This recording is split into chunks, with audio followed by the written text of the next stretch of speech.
Today we'll be looking at Psalms 14.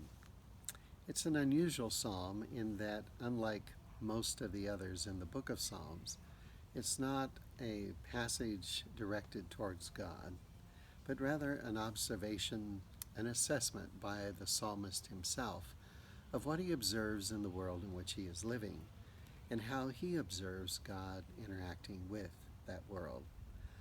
Let's begin then with verse 1. He says, "The fool says in his heart, there is no God. They are corrupt, their deeds are vile, there is no one who does good."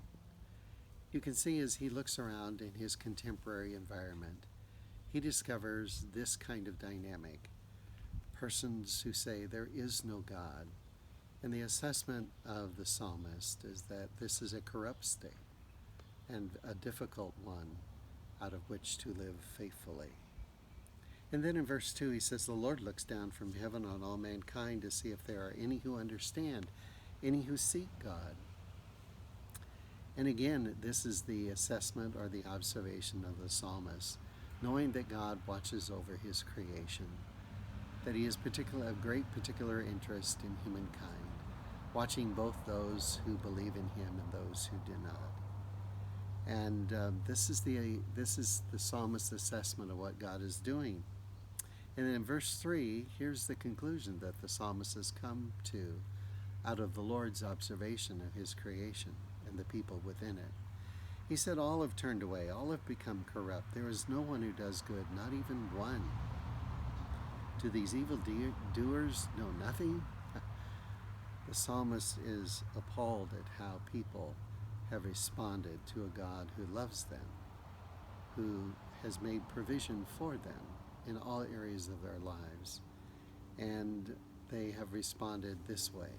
They have turned away from him. And then in verse 4, the psalmist makes an observation of those who come against the people of God, and he uses these words to describe this condition. "These evildoers devour my people as though eating bread.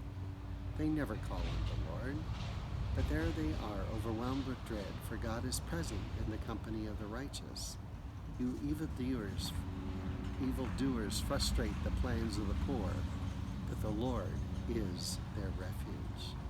It is the observation of the psalmist that even when God's people are in dire distress, when they are being persecuted profoundly, when their circumstances are anything but good, that he has not abandoned them to the world, that he is there with them.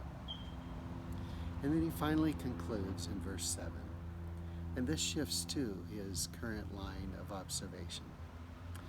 It's almost a prayer. "Oh, that salvation for Israel would come out of Zion. When the Lord restores his people, let Jacob rejoice and Israel be glad." This is the conclusion of the psalmist, hoping for and praying for God's ultimate good for his people. May the Lord bless you.